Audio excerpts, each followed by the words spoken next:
Like the commercial says, life comes at you fast. When it does, creativity kicks into high gear. Even when life comes at you more slowly, as in the growth and development of one's child, we have to dig deep and think differently.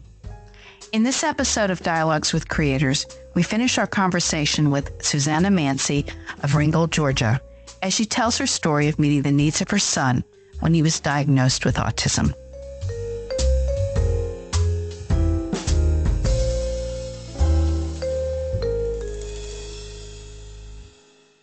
We continue our conversation today with Suzanna Mansi of Ringgold, Georgia, and hear more of her journey with her son and autism spectrum disorder. We really appreciate your listening. And I did want to say at this point that just in case anybody is wondering, that Samuel is okay with you talking about him, right? Yes. Yes. We are an extremely, I will tell you again, like I said, in the very beginning when he was diagnosed, there was a pyramid of emotions to handle. And over the years, another pyramid of that is hearing the opinions of people. Well, you're just going to label him, or you're going to do this, or you're going to do that. And then people also, as IQ wise, as smart as he is, and as well as he does, people will say, he doesn't have autism.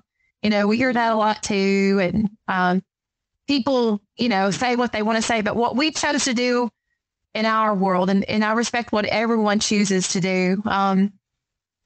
But in our family, we felt it was best that Samuel just accept who he is, and it's nothing to be ashamed of. I grew up in my family. My sister came down, they called it juvenile diabetes at the time, but my sister had diabetes since she was 3 years old. Mm-hmm. That was our world. I didn't know any different, from insulin to strips to, test your blood sugar. So it was normal. And, I feel like that was a blessing, because when I found out with Samuel, I felt automatically like, okay, well, this is just our world now. And so with Samuel saying that he's okay with it, I want him to be comfortable with who he is. It doesn't define him. And that's how I also tell him, I said, just like I told you with my sister, that's what I've told him. She has diabetes, but it doesn't define her. It doesn't stop her from being and doing what she wants to do in this world. It might mean she has to do a little extra. And there are things that we have to all accept that we can't do because it just isn't going to happen sometimes. But, he's accepted it. So as far as speaking about it, I want him to also be comfortable. And so, he is, he's, and that's just how we've chose to approach this. And some people be like, you might not want to say anything. Well, why? There's nothing to be ashamed of it. And I think it helps other people when they do know. I think it helps other people to be a little more understanding when they might not have been that understanding in the beginning. One example I'll tell you, which I kind of cringe sometimes when things happen because it's out of my hands now at the time at age he is. He has a scribe pen that he uses for college classes. That's one of he uses that to help take notes. And so it's a safety net for him right now, because he doesn't always use it and necessarily have to use it, but he chooses to. Mm-hmm. Well, the other day, he left it in the classroom after the class was over, and he got to the car and he panicked. He said, I lost my pen. And I was worried about it because he went back up to the room and there was a class that had already started. So he calls me on the phone. He said, there's already a class. I said, okay, think it through. What do you think is important? I said, go in and get in the pens. We have to talk through these things. And so he's on the phone with me, asking me and trying to figure this out, problem solving. And so it was lucky enough, he didn't have to go in the classroom, but he was trying to work through that process of how would he do it. And then you also have that social aspect of if you open that door and that professor gets upset, how do you handle that? And, they're not going to know Samuel has his concerns. They're just going to see him as another student, which they should. But someone that might know that might be a little more understanding if he was to come into the classroom. But you can't wear a sign. Nobody has this little blinking sign. And so you're trying to constantly teach, how do you handle this situation? And it might not go, because just because we say this is how you handle it doesn't mean it's always going to turn out the way you say it's going to turn out. But luckily enough, the pen had fell in the hallway right outside the door. Mm-hmm. And another professor that did know him was walking by and happened to see him and said, "Oh, what are you doing?" And he said, "Looking for a pen." And the professor noticed it was on the floor and said, "Oh, well, look here," and so it turned out fine. So that scenario would have never crossed my mind. Is it a special kind of pen, or is it just his pen? Well, that's the other thing. It is a special pen. It's called Scribe. Uh-huh. And what it does is you have to use a special notebook that takes the notes. And so that will turn it into a digital form. And it also records the classroom when it's going on for the lecture. So he can go back and also not only visually see it on a digital platform, but he can also verbally hear it. So he can go back if he's missed anything, mm-hmm. or his handwriting gets interesting at times. So he can go back and say, okay, that's what I meant to write, not this. So that was one of the accommodations that he received through the services. And so we purchased that for him to help him take notes, and also not feel so anxious about missing something in the classroom. Because the one thing about the autism world, you'll hear this, or if you haven't heard it, and I don't know, with your brother, they say once you've met one person with autism, you've met one person with autism. Right. Mm-hmm. So, and that's so true, but you also have to understand not just that comment, but every person is different. Every mm-hmm. person is their own unique self, along with this diagnosis. Mm-hmm. Yeah, I appreciate you saying that, because first of all, I'm throwing some things here. I want one of those things, one of those Scribe things. Yeah, that would be great. And there's a movement now. I mean, it's been around for a while in higher ed and other places, called universal design, where a lot of the things that people have used in the disability world, should be available for everybody. Exactly. So I don't want to. One of the therapies that we did was ABA, which is applied behavior analysis. I believe every school system should have that in elementary. It just makes so much sense. Mm-hmm. And then the other is that I have issues with the media anyway, but I have a real issue with media and Hollywood portrayals of anyone with a disability or a mental illness, like bipolar. They always come up with this certain way bipolar people are. And it's like you say, you meet one, that doesn't mean you've met them all. And with autism, especially or Asperger's, there's so much of and please don't take this wrong, this is my version of it, is they portray them as jerks. Right. That they don't have any social skills. And so they're just rude and inappropriate, or you get the extreme of the Dustin Hoffman Rain Man thing. Right. You have that spectrum of that kind of behavior. And I think they're doing a little better now, but for the longest time, it was just horrible the way that, here's another thing we can have a movie about and be, and make it something that it's not. And it's just so annoying. But the other thing is that you've, and this gets into the creativity aspect of this podcast too, is that you've talked about how you would, do scenarios with him or role play. And, I imagine a lot of times you have to you've had to sort of predict, okay, we're going into this new situation. What might I need to prepare him for? Am I getting that right? Every time, it happens so often now. It feels normal. so we went from the high school portion. Every transition that took place, we would go to each school that he had to go to, and we would go through asking if we could come ahead of time, walk through the school, do things. But like I said, Catoosa County was amazing about that. They were prepared, they were welcoming. So anytime I asked for any of that, they were very good about each school that I would go to. They would meet with us and have him come through, meet some of the teachers ahead of time, where they have like open house.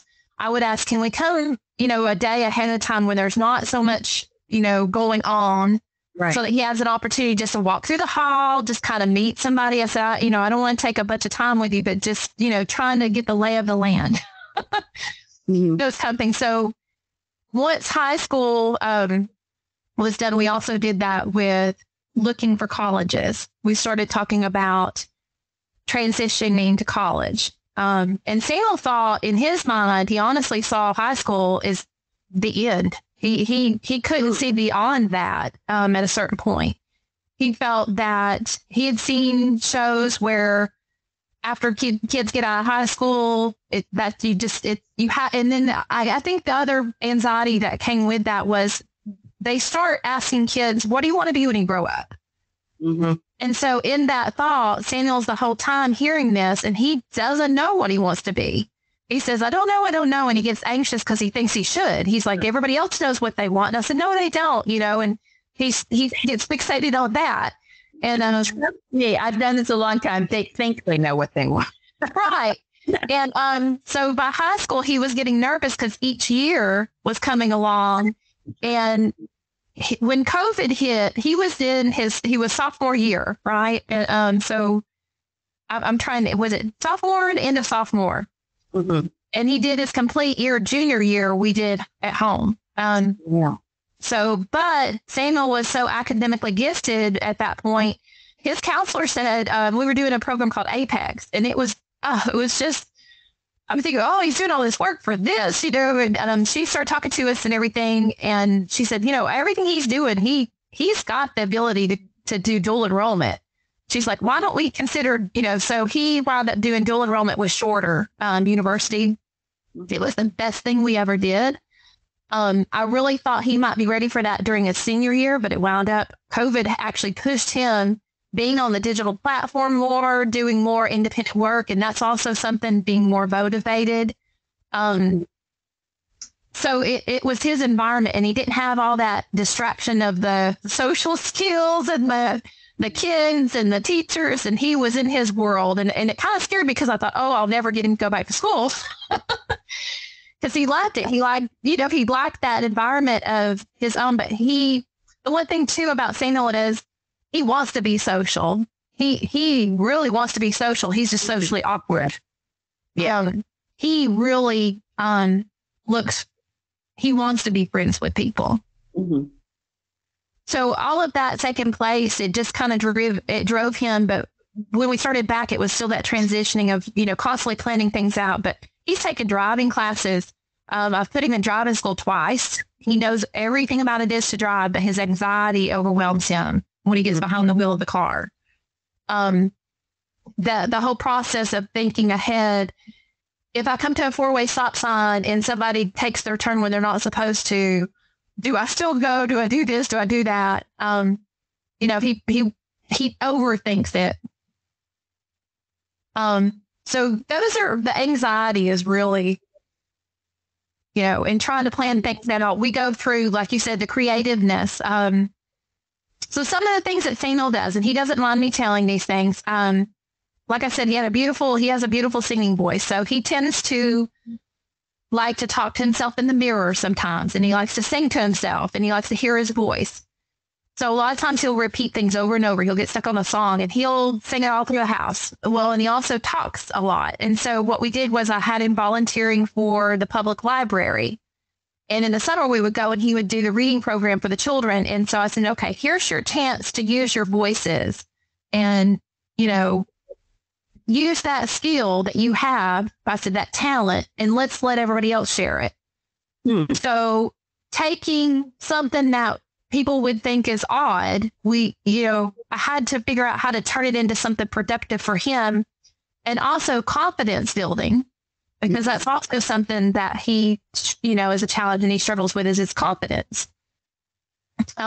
So volunteering at the library and reading to the children.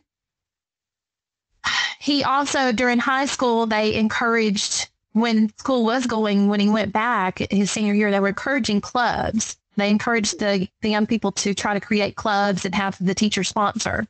I said, Samuel, you should, because over time, what I'd done was we found out he didn't care for Legos, but because he liked that Kamen Rider story I was telling you about, I've started noticing he liked figure arts and stuff, and he likes comic books and such. And he got involved in cosplay. He likes cosplay.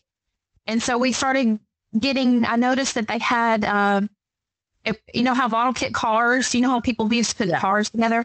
Well, now they have the model kits for the Asian type TV shows and so forth. And one of the biggest ones was Gundam. I tried to get him into Gundam for a little while, and he finally considered it. And once he did that, I was able to buy him a Gundam kit. This was another creative point where I was trying to help build on his motor skills, trying to find out something to focus on, something, find a hobby, find something that he could find his own interest in. And I thought, okay, let's try this. Well, we got into those model kits, and he went wild. He loved it. And so his motor skills began to build. And so he started working with scissors, and he started snipping things. And so he would spend hours working on his model kit, and he would also start being creative himself and start wanting to paint things. And he'd never, like my child, when he was in elementary school, he colored with one color, red. He didn't like any colors. He just wanted red. And his first grade teacher told me the biggest thing that I took with me, she said, you pick your battles. And so when he had worksheets that he had to do and they had to color them, he would color them all red. She said, as long as he's doing the objective of what he understands what he's doing, I don't care what color it is. Yeah. But she told me then early to pick your battles. And so that's what I've done. So the creativeness of his voices and that echolele, we've tried to turn it into something he can share with others. The motor skills, we found the model kits that interest him because it interests him from those TV shows that he likes so well. And then the cosplay, I found out they have a cosplay in Chattanooga called Con-Nooga once a year in February. Yeah. So that's his Christmas gift. I say, I'll buy you tickets for February to go to Con-Nooga. And he likes to figure out what costume to wear. And so we'll talk about what costume and what would be appropriate and what's okay. And so he loves to dress up to go do those. What does he pick? He likes, and this is another thing for a lot of young people, he likes anime. So he'll eat into different anime series. Yeah. And I'd probably be bad if I repeated which ones, but I don't remember one. Well, I would know what it was anyway. So, well, I have. Yeah. I actually still, I monitor what he watches because we have to have that discussion. He and I, most anime are Japanese culture, and the culture is different. The way the Japanese culture is for the American culture. Right. Some things are more acceptable than others. And so we discuss that and talk about, what do you see and how do you understand this? And we just have that discussion. Some things are just not okay. I just, some of the acceptable content that they'll allow on anime, in our family, I don't think it's appropriate. Sure. So that's very interesting, the ways that you've helped his creativity and you're expanding yours. And one thing that, we talk about in education in general, but I think it applies here, is that we so often come from what's called a deficit model of what the student cannot do and how we're going to try to undo that, as opposed to a strengths model of what they can do and build on that. And it's it's a whole different, I mean, I'm sure some people say, well, what's the big deal there? But it is very different. Right. From, I think about students. We have at Dalton State a lot of students who are Hispanic, and so their English might not be as much as a native speaker would be. I have not found that to be the case, but in some cases it is. Their English is second language.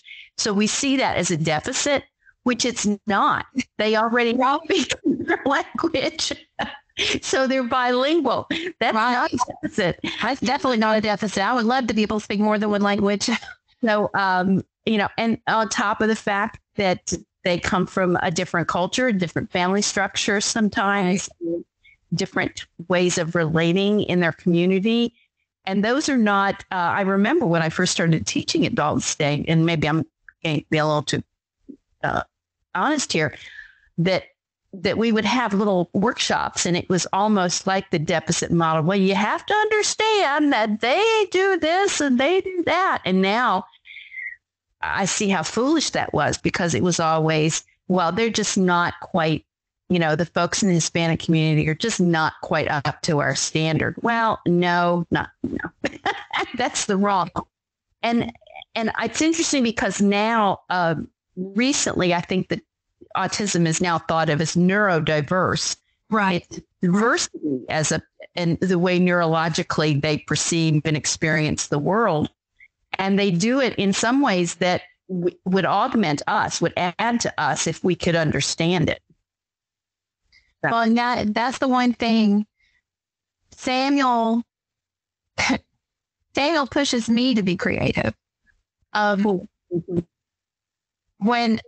Because I have looked at the world in a certain way. Also, the generation that I came from was a do as I say, not as I do generation. It's also, I've had to learn, and through the therapies that he's had, such as you just mentioned with, it reminds me a lot of, I go back to the ABA because an example is, let's say we say, don't run down the hallway. Instead of saying that, you would say, let's use our walking feet. It's just, you're asking the same, but you're switching it more into a positive form. And I go through what they call ABCs. It's antecedents and behavior and consequences, so you go through constantly what caused this, what could be going on, what behavior is coming out of that. So it was a constant process of things. And I fought so many things for so long. The Common Riders show about drove me insane at first, because that's all. And I thought, oh, can we not talk about, I would try to change the subject over and over, and it would go right back to that, come right back. And I'd say, okay, don't, if you can't beat them, join them. So I thought, let me figure this out. And I started finding ways. There's different things, like the Power Rangers have different things, one's a dinosaur, one's a race car, one's this. The same thing goes with the Common Rider. So I found different themes, and then I would say, oh, you know what? That reminds me of so-and-so or such and such. And I said, what about this? And so over time, he's moved on to learning, I found out there's a connection of mythology. He loves mythology. He loves fairy tales. And so we started getting in, and little by little, we would gradually move to that. But it was because he taught me that I had to enter his world first, not the other way. And so that's what you said. I was the one that had the deficit, because I just couldn't wrap my mind around what I had been taught how to do things for so long growing up myself, that I had to be, and that was also discipline, trying to learn, how do I handle tantrums when he was younger? Yeah. I was told he was a strong-minded child, and many of my elders were telling me how I needed to discipline him. And I'm ashamed to say I did, I did the whipping. I did the, trying to make sure this and that, especially with his father being gone, I felt like I had to do both parenting, be mother and father. But as I learned, there was a whole nother way of discipline, and it was more, hey, you know what, if you'll do this, we're going to figure out what you can earn from this. So we did a token system. We also did some of that, and learning responsibilities of, if you'll eat something on your plate, just give me one bite, because those are sensory issues too, like mashed potatoes, the mushy stuff just made him gag. Yeah. But I remember that was Temple Grandin. That was something when I read her book that she didn't eat much. I guess, yeah, because nothing the sensory sense was right for her. right. Yeah, You create a lot of value. You see, like Jell-O. I ate a lot of Jell-O. which is like, okay, sure. Well, we got out of the high school. So here we are now after COVID, trying to transition him back into the social light of things. And now it's his senior year and he's anxious about this is the end of the road. There's nowhere else to go. And I keep explaining to him that's not and so I had to go back to that creative thought because, he also plays video games. So in my mind, I had to also speak to him the level he was thinking of. How does he see this? I said, it's like a level in a video game. You go from one level to the next. And I said, so you're trying to get to the next thing to get to the princess or whatever it may be, that video game. I said, so this is the next step, and so explaining it in that fashion. And as intelligent as he is, because he's extremely intelligent, you still have to understand how he's processing it, how he's understanding it. And that's not easy. It's really not. But we started the process by little by little doing like the ACT testing, and trying to get that implemented. I explained to him how he had done the enrollment. I said, you're already doing college, you're already there. You know what it's about. Mm-hmm. So I said, now that the time is, let's talk about where do you want to go and what are your expectations? So we sat down and it would just overwhelm him to think about living on a dorm. He said, I can't do that. I can't, so we would take him to the dorms when we would go for the visits and we would go through them and talk about how cool they are. But it wasn't clicking yet, still hasn't. And I thought, well, what is my goal? Is my goal to have him concentrate on his classes or stress out all the time about living in a room?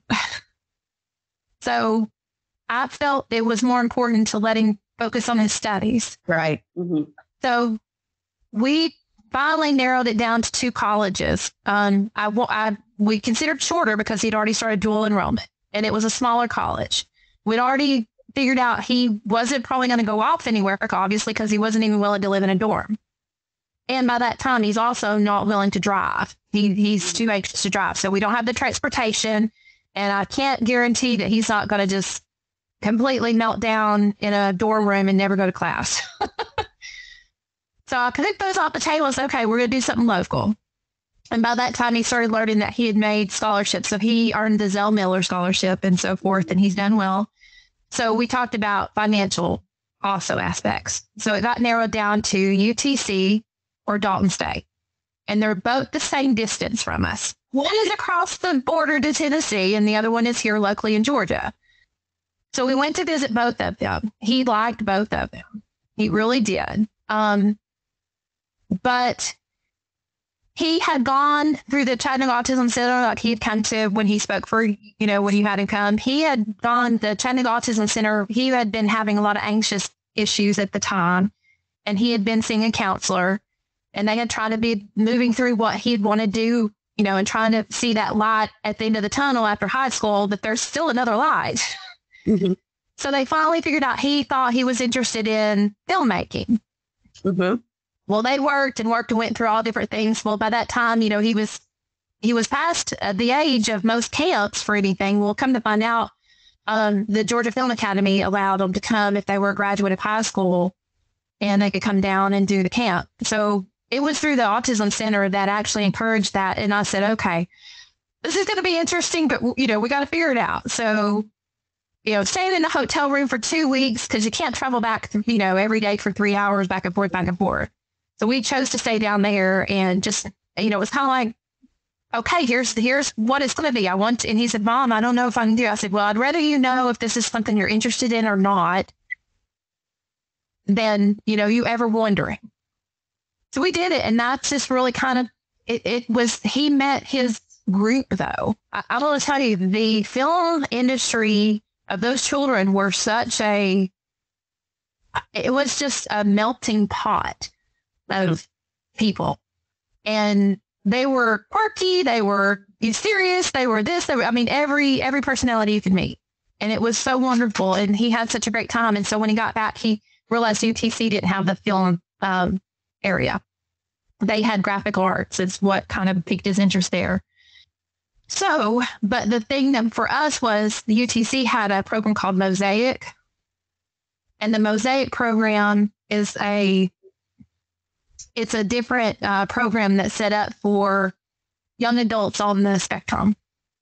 And it actually includes, they have their own components that help them also. They have a course system set up for them to go through that's specifically designed for young adults on the spectrum. They also have mentors that lead them through different processes. So that's part of their academic day is with this particular program that they have. That was really what I would love to see because it helps to build on that independence for Samuel. But he really wanted to do the film. Mm-hmm. And so when we came down to Dalton, he really did well there too. And honestly, the staff was so welcoming and so helpful.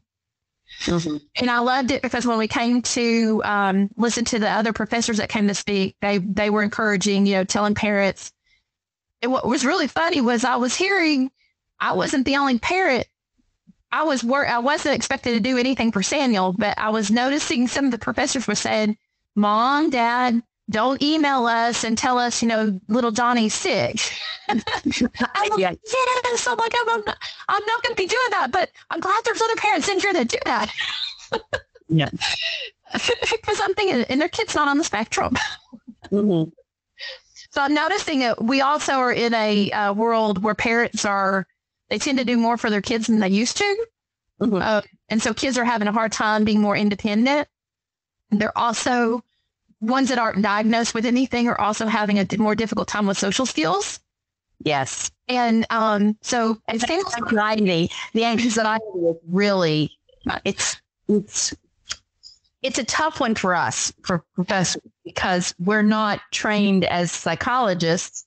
Right. Some of them are, I guess, but and we want to be helpful, but sometimes we just don't understand where this is coming from. Well, and the social skills that I constantly try to teach Samuel, the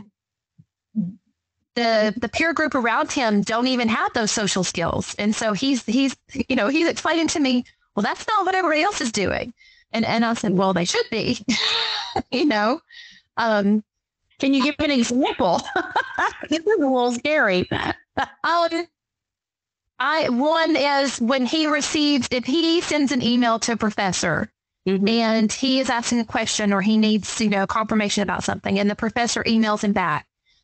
I say, make sure to send a thank you or correspond that you received that because it's the proper thing to do to, one, let them know you received it. But the other thing is just polite. Uh-huh. It's good manners. Teaching my son good manners. And I tell him that's, and I see so many times they just don't do that. Right. It's just that communication and that's social skills, through the communication portion. And that again brings me back, and I'm jumping a little bit, but because Samuel wanted to do the film, mm-hmm. he's doing the communications program, right? So we have chuckled at this a little bit because I think it's a blessing. Honestly, because some people be like, if social skills is such a challenge for him, then why would he go into communications? I think it's wonderful. I think it's one more way that he's going to learn how to better communicate with people on all different levels. Mm-hmm. And I do believe because one of Samuel's now, they talk about children that have autism. Some have artistic abilities where they can just draw amazing pictures and so forth, or they have certain abilities, they can play the piano from the day they were born. Samuel has a vocabulary. He came out of the womb knowing words. He's a walking dictionary of some sort. And he's a good writer. He's good with the written word. And he's a perfectionist at times, and that's what takes him so long to do things, because he really cares about what he puts down. And so the communication, I really think that's the area he is fit for, which is ironic because he is in the world of the whole communications for his social skills and so forth. But I think it's just going to help him even more in life. Okay. That's good to know. I appreciate that. And he started this semester in the program, and I understand that's going really well. It has gone well. He's actually done. He finished his final, and he had to turn in his final project. And I know he made an A, but I think his grade was 100. I think that's not just a 90. He aced it, and he enjoyed it. So he's completed that class. So he's got one more week left of finals to take, and he has just really, this is his first year at Dalton. He's finished, and it's kind of interesting. We're telling, you're done with your freshman year. It's the next phase. You've leveled up. Yeah. And what he went in dreading, he now is looking forward to, and he has built so much confidence. I can see so much changing with him, but it's the atmosphere of the professors that he has received. I just can't even explain what that did for him. Mm-hmm. I mean, I know he did the work. I know it's, he had to also be part of that whole process, but, and mom can always tell him things. Mom can encourage, mom can be his cheerleader, but mom is always mom. It doesn't matter what degrees I have, what experience I have, I'm still mom to him. And that's the other thing with Samuel, with him in his spectrum. He gives you instant credibility of what your title is. And that, to me, is amazing, because people have to prove themselves to me, right? Usually, what's the kind of proof?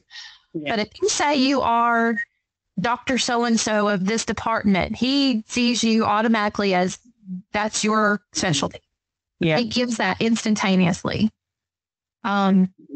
So for a professor to encourage him to do the things they do, that's different than what mom can tell him. Uh-huh. Well, yeah, that's understandable. So, okay. Well, I'm glad to hear that. And I'm glad to hear that he's having such a good experience. That means a lot to me as someone who works here. I think at this point, the question I'd like to ask you is, you have an incredible, amount of wisdom, and I would love to see you write about this, because you have so much wisdom, which you've been through. So, do you have advice for parents of a child gets that diagnosis of autism spectrum disorder? Well, I would say if they are, usually they'll be a younger child at the time, if everyone is paying attention to what's happening. Yeah. Early intervention. I cannot emphasize that enough.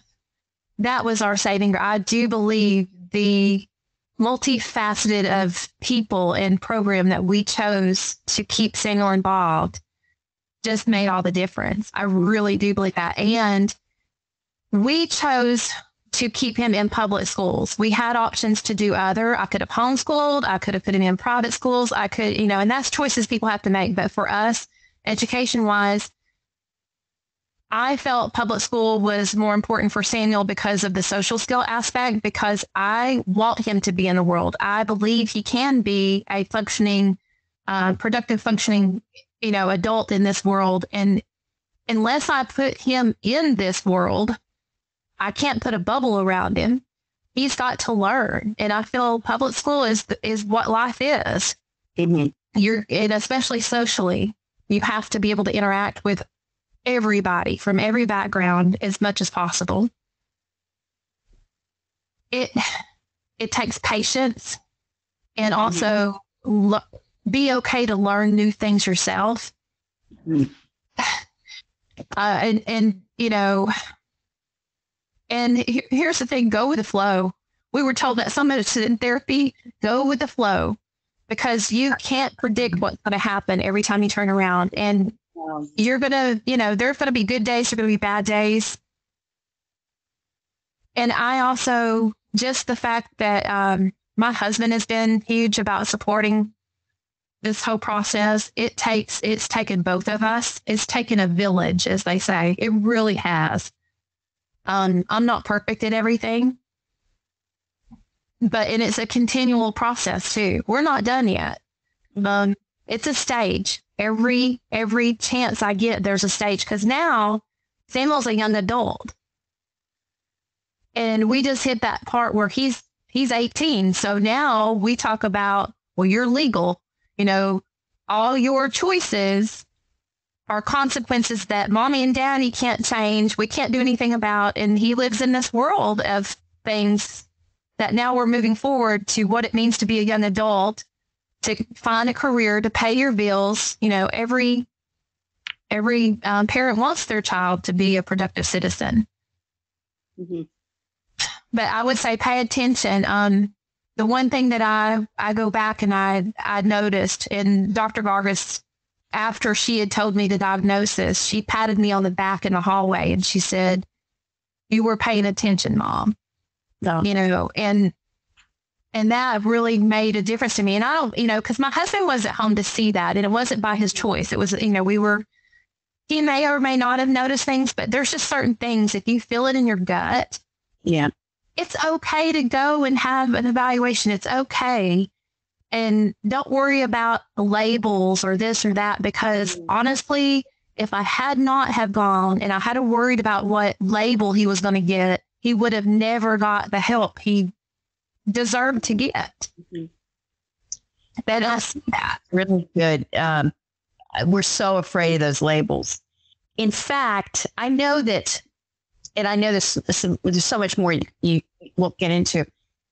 I think that there's so much, even now, political controversy about, which is a whole nother podcast, but there's so much of that and discussions of the where it comes from. And we want, everybody knows about that. And like you said, originally it was the refrigerator moms, and I remember thinking of my mom and hearing that when my brother was younger. And I think that's so mean. My mother's not that way. Right. Kind. And, the stupid judgments that people make, or so many of those things that you really have to come to this is my child and we're going to do what's best for him or her, and have a long view of it instead of what, so much of the nonsense you hear. I just think it's heartbreaking, a lot of it. It is. And the other thing too, that we've heard too, as time has progressed, it's always the question of, well, do they really have autism, or is it just because, the diagnosis now, people just everybody wants to get on board. Everybody has, that whole comment about everybody's child has ADHD now, and everybody's child has autism now. And,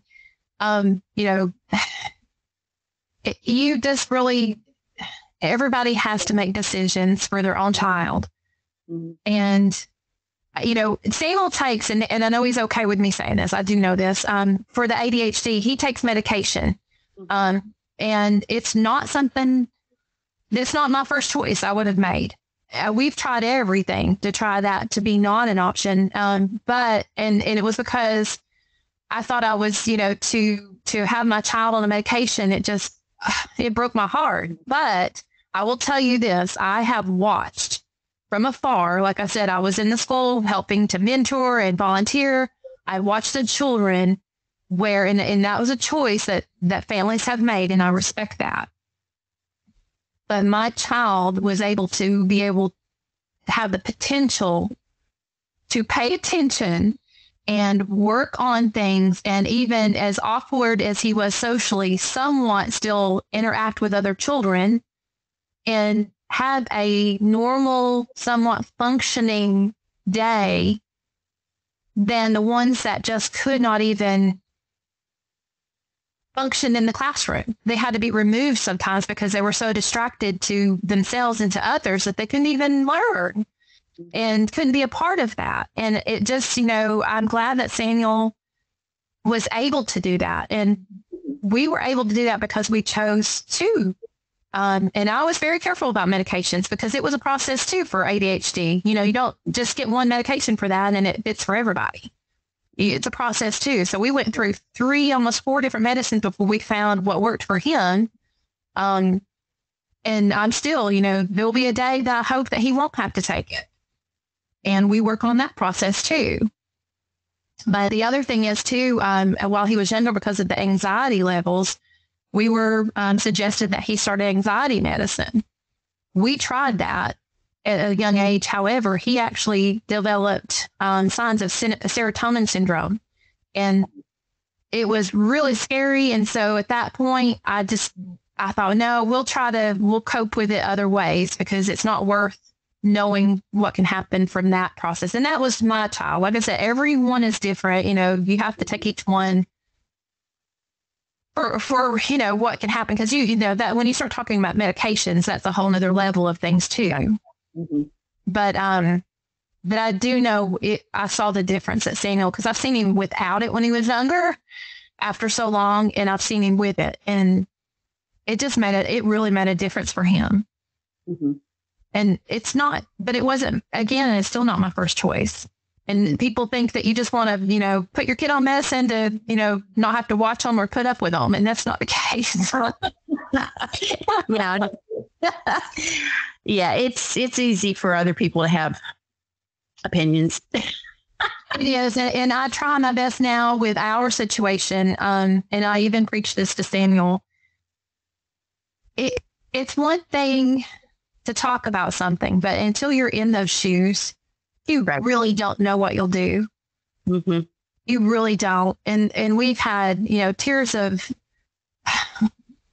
a multitude of tears for different emotions.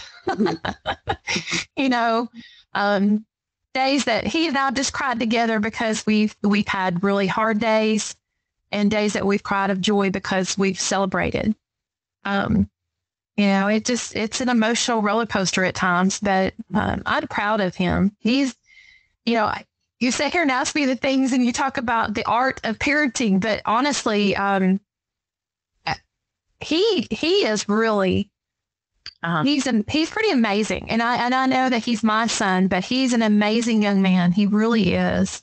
And unless he was willing to do some of these things and also wanted to be the better person that he is, it wouldn't have been possible. He had to be, participating in that. He had to want to have that. Mm-hmm. And he does. He has a drive of wanting more and better for himself.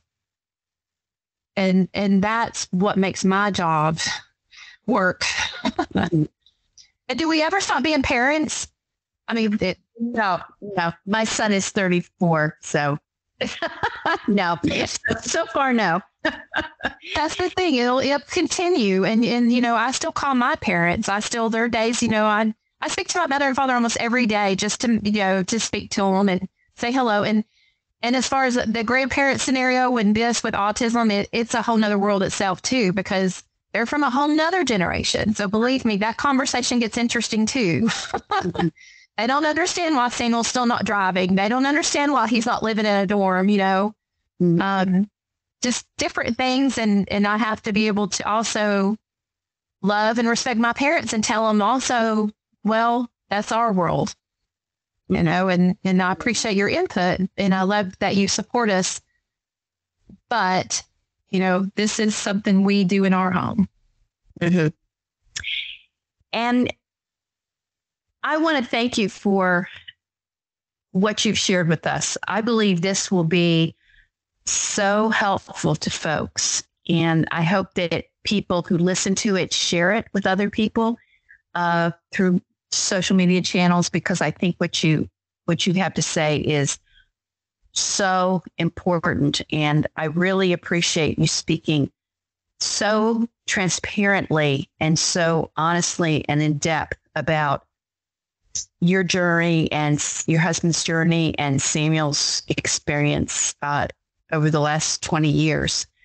And it's and 20 and 30 and 40 more years to come, I'm sure. So I want to thank you for this time. And I believe this will be an uplift and encouragement to listeners. So thank you very much, Suzanna. Thank you for having me. Thank you for choosing this final episode of Spring 2023 for Dialogues with Creators. We really appreciate your listening. Bye-bye.